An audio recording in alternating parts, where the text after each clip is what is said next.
Ladies and gentlemen, if I can remind everyone to please turn off your cell phones for the service.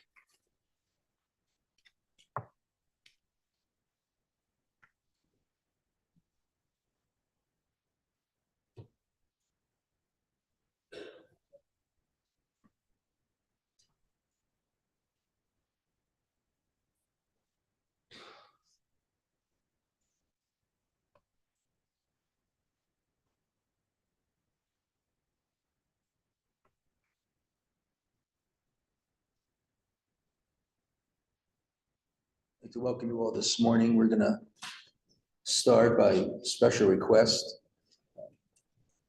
Cantorial soloist, formerly at Har Hashem, now emeritus, Holly Berman is going to begin our funeral service this morning.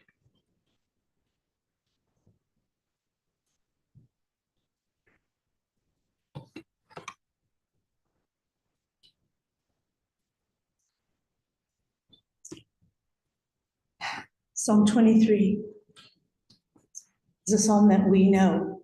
God is my shepherd, I shall not want.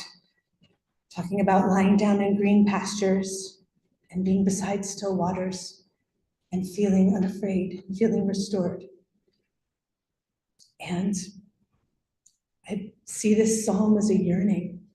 The writer of Psalms knew sadness and grief and joy. And I see this as a yearning to know that I can feel those things, to know that I can feel unalone and unafraid, and that there are still waters and green pastures for me and for those I love. So I pray that. Mizmor leDavid, Adonai roi lo echsar, b'not Asher yarbitzeni, amei menuchot yanaleini. Nafshi eshovet, nafshi eshovet, yancheni b'magle tzedek, oy leman shemo. Gam ki elech begeit Samavet, lo irara ki ata imadi,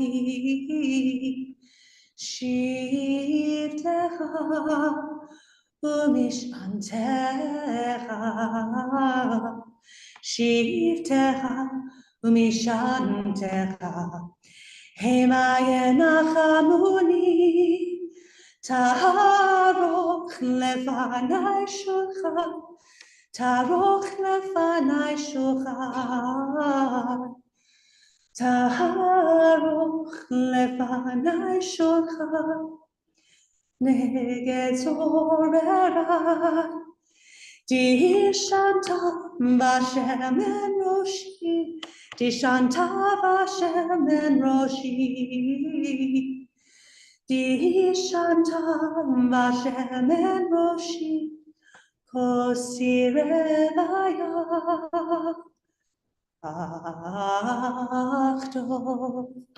ach tov v'chesed, yirtifuni kol yemei chayai,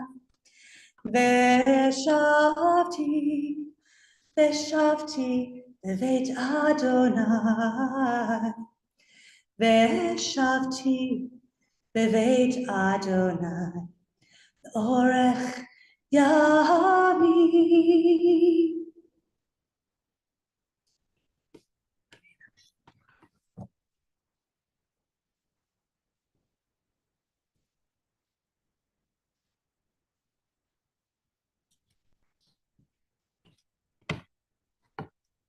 It's nice to have two cantors in a row. She must be very important. I've known Mark and Eddie for a long time. I know that we know each other. But it's so beautiful to actually know a family as opposed to just come and be there. And I spent a lot of time with Mark at a different shul.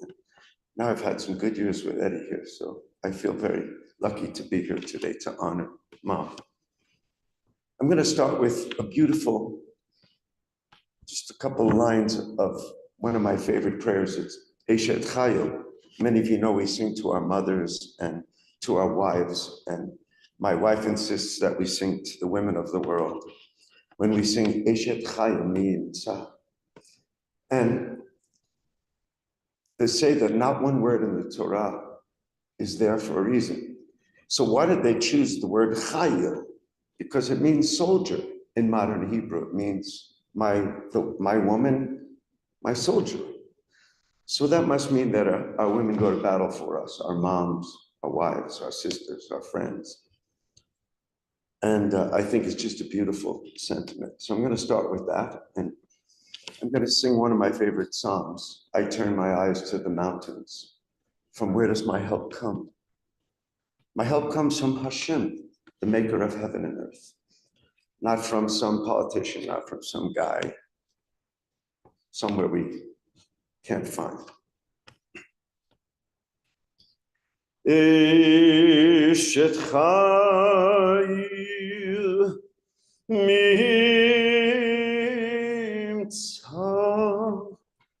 Verachok Mipenim Micha Patach Balev Bala V'Shalal Lo Yechsar Shilamalot Esainai Yaharim Mehayin Mehayin Yavo Ezri Meim Adonai Ose Shamayim Varetz Al Yiten Amod Raglecha Al Yiten Lamod Raglecha Hine Lo Yanum Lo Yishan Shomer Yisrael Adonai Shomchrech, Adonai Tzilcha, Al Yad Yeminech. Adonai Yishmorcha Mikol Ra, Yishmor Et Nafshecha. Adonai Yishmor Tzedcha, Uvoech. Me'ata ve'ad olam.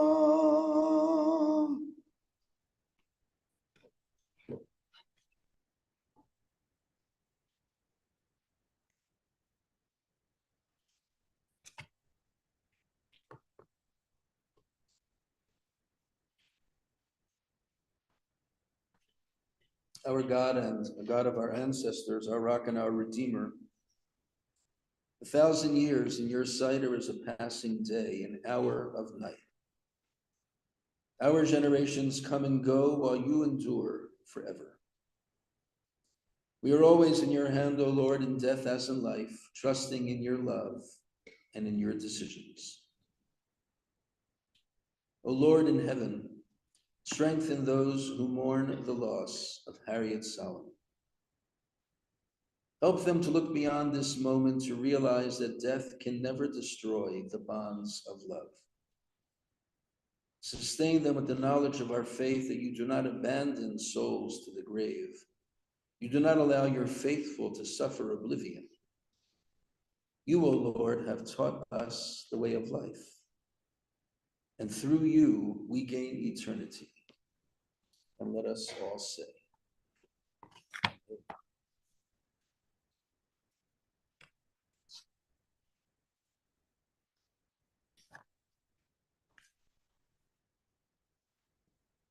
one might be forgiven for believing that Harriet Saliman would live forever. She faced more than her share of serious health challenges, especially over the past few years, and lived with constant pain every day. She resolutely faced those challenges head on and overcame them any number of times. I don't know if she had the proverbial 9 lives, but she certainly had a few. I guess she decided that she wasn't going anywhere. She still had too much to do. She needed to be there. And ask anyone about her, and they'll all say the same thing, that for her entire life, Harriet was always there. It didn't make a difference where the there was. It could be the home she established together with her beloved partner in life and love, her husband, Paul, who left this world 12 years ago. It could be the epic family dinners for Jewish and secular holidays, where family was defined rather loosely and everyone felt loved and at home. It could be at her desk at the dental office she managed throughout her working life, where patients and their children and grandchildren became familiar and lifelong friends. Harriet was always there. Jewish tradition has a word for this idea of always being there, and that word is keva, or kavua. And it means being set, being permanent. It implies steadiness, reliability, and continuity. For many years, wherever she sat in shul was her makom kavua, was her set place. Some of her seatmates may be here today. When I walked over to her at shul and wished her a good Shabbat or a good Yom Tov, I always received a warm and delightful good Shabbos and good Yom Tov in return. She exemplified kavua in other ways as well. In her case, it was not simply constancy, but also consistency. In a beautiful meeting yesterday with members of her family, were gathered around the table in her home.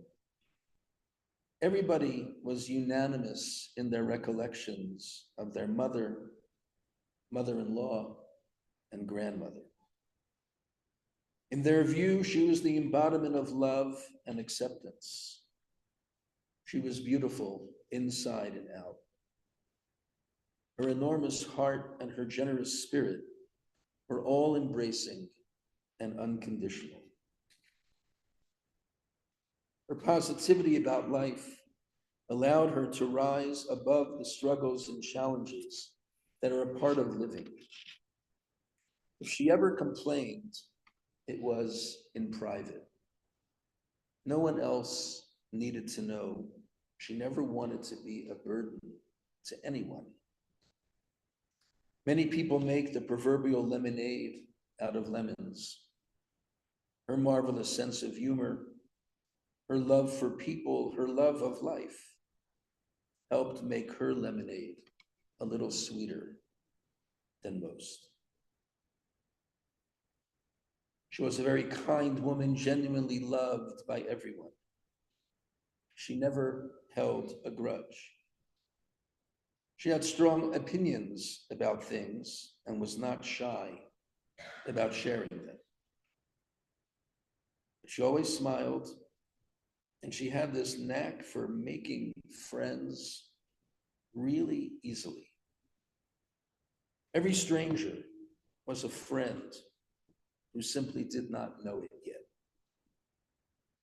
She was ageless, which explains why she used a little calendar diary from the year 1959 to keep a record of birthdays and anniversaries and other occasions marked by anyone in her orbit, which she always remembered with a card or a phone call.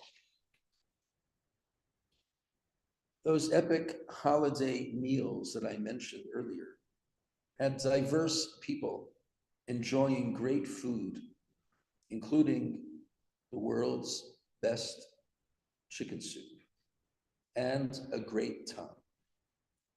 She was a fabulous cook who turned out amazing food, copious amounts of amazing food, even when her own sense of taste and smell had been somewhat altered by the things that she was going through.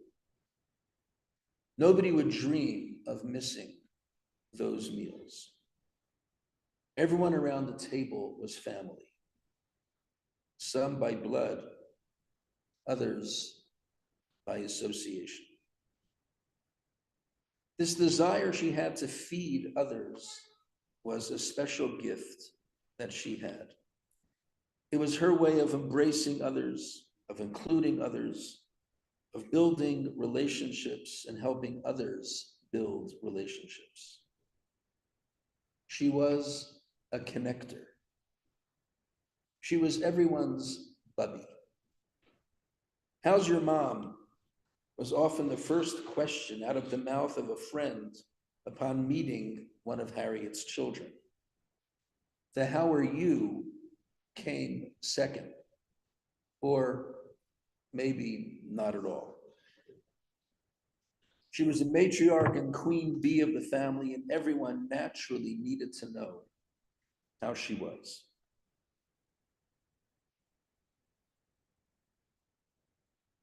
We're going to take a pause for a moment. I'm going to say one thing and then invite her grandchildren who are here to come up and offer a brief reflection. We're all here, and she would have told us all to stay home today because of the weather. I was reminded of this in a text by Mark. He said, if the weather is ever bad, you got to be nuts to come out on a day like today. Well, we're all nuts, but we wouldn't have it any other way. Without any further ado, please give your attention to the three grandchildren.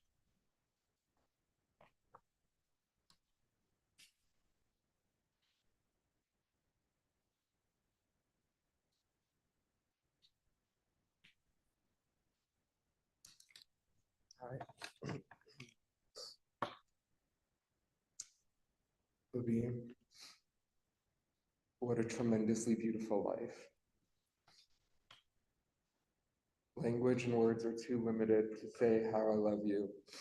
There's no language that can hold the limitless kindness and the boundless love that you brought into every day.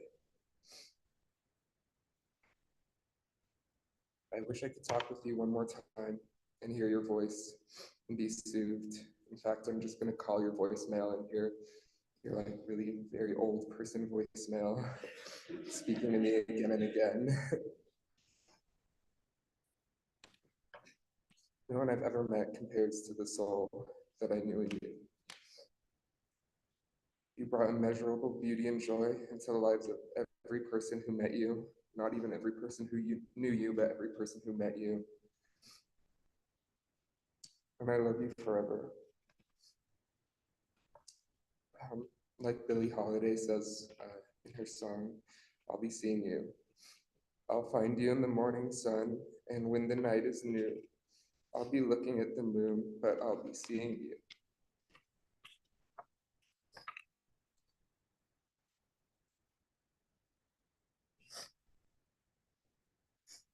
Dear Bubby, I love you. Thank you for everything. Thank you for every card in the mail and every voicemail you left. Thank you for every hours-long phone call and every yap session we had at the kitchen table, for every story that you told me about you as a young woman.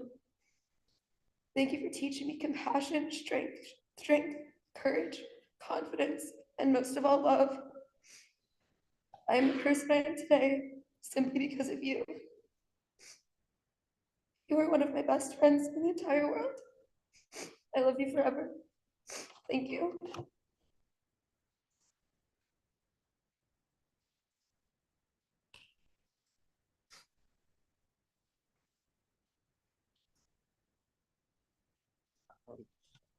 I really trust myself to get through this in a sort of timely manner.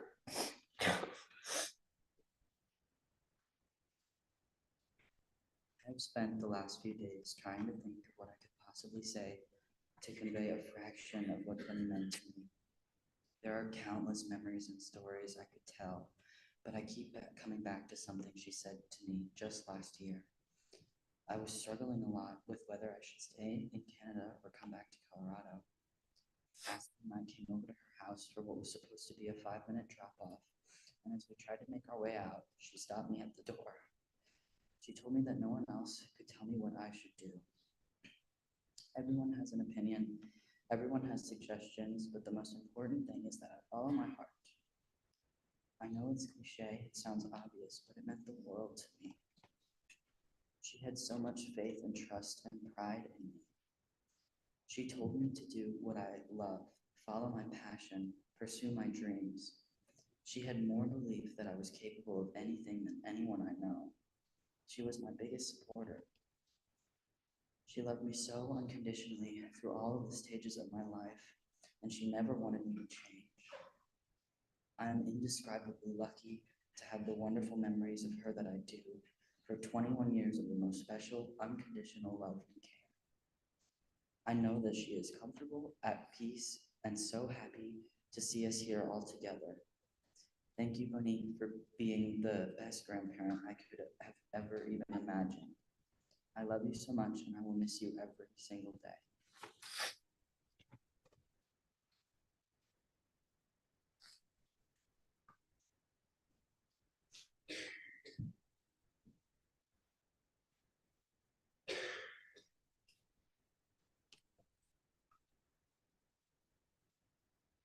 It was Parker, Hallie, and Avi who were sharing their thoughts. Our tradition teaches us that everyone has 3 names. The one given to them at birth, the one that their friends come to know them by, and the one that they earn for themselves. Harriet certainly earned a wonderful name for herself. Someone had mentioned that she was a character. And that was certainly true. But it is even more true to say that Harriet Saliman had character. And her character was reflected in her everyday behavior. She cherished tradition and history, and family in the narrowest and broadest sense was always number one. She demonstrated care and love for others. She reminded those in the generations succeeding her that Bubby was always watching. She was caring and kind. She was resilient. She believed that challenges in life are there to be met and make us stronger and better. It's hard to imagine at this moment anyone better than Harriet Saliman. And after an almost 88-year sojourn here on earth, her soul has returned to her Maker. May her soul ever be bound up in the bond of life. May Harriet Saliman ever rest in peace. And let us all say, Amen. We ask everyone to rise for the memorial prayer.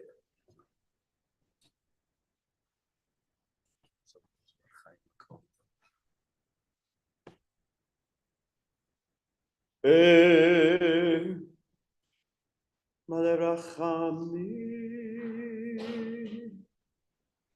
שוכן המרמים, המצא מנוחה נכונה, תחת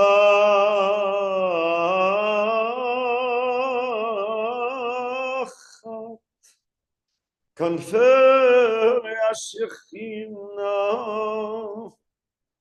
במעלות קדושים ודיורים, כזוהר הרקיע מזהירים את הנשמת שר רייזו בת חיים הכהן ומחלה שהלכה לעולמה בגן עדן, אוי בגן עדן תהי מנוחתה, אנא בעל הרחמים הסתיריה בסתר גנבך לעולמים וצרור בצרור החיים את נשמתה, אדוני הוא נחלתה ותנוח בשלום על משכבה ונאמר amen. O God, exalted and full of compassion, grant perfect peace in your sheltering presence among the holy and the pure. To the soul of Harriet Saliman, Sarah Rezel, the daughter of Chaim the Kohen and Machla, who has gone to her eternal home. Lord of mercy, we beseech you to remember the many worthy and righteous deeds she performed in the land of the living. May her soul be bound up in the bond of our lives. The Lord is certainly her portion. May she ever rest in peace. Let us say, Amen. Following the conclusion of our service, you may be seated for a moment. Following the conclusion of our service, there will be an escorted procession to the Rose Hill Cemetery. You'll hear information about how to proceed in that procession. And after the interment, a Shiva and visitation period will take place at Harriet's home, 741 Poplar Street in 80224. Visitation 220. I was just testing. Okay. In 80220, there will be visitation and services tonight, Thursday night, starting at 3 o'clock with a service at 6:30, and visitation will continue till 8. And then on Sunday, Monday, and Tuesday, visitation starting at 3, and there'll be a service at 6:30 p.m., a Ma'ariv service, 6:30 p.m. each night. Your presence at those services are a fitting source of tribute to Harriet, as well as a source of comfort to her family. I'm sure they will welcome everyone to come and share their own impressions and express condolences appropriately. Please give your attention to Jim Cohen, who will have further instructions for us.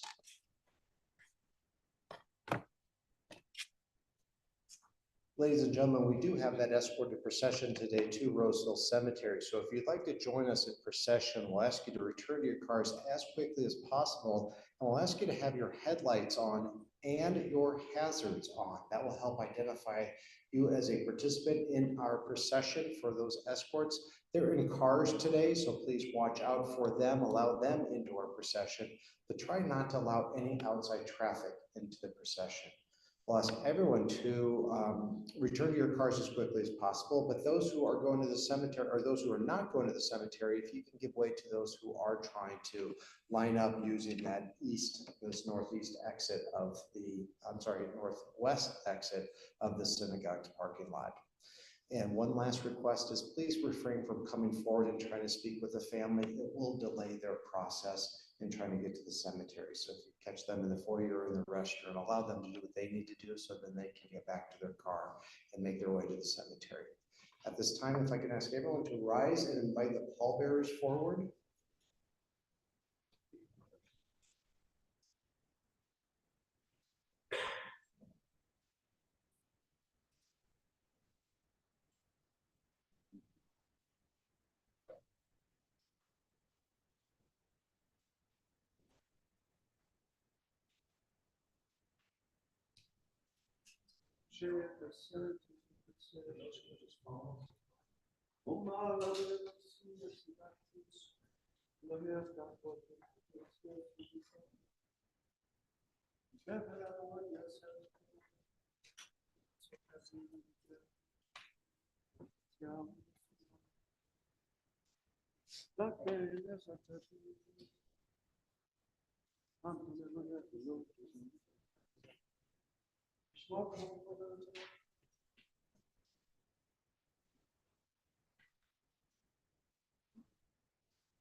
Thank you everyone joining virtually. This does end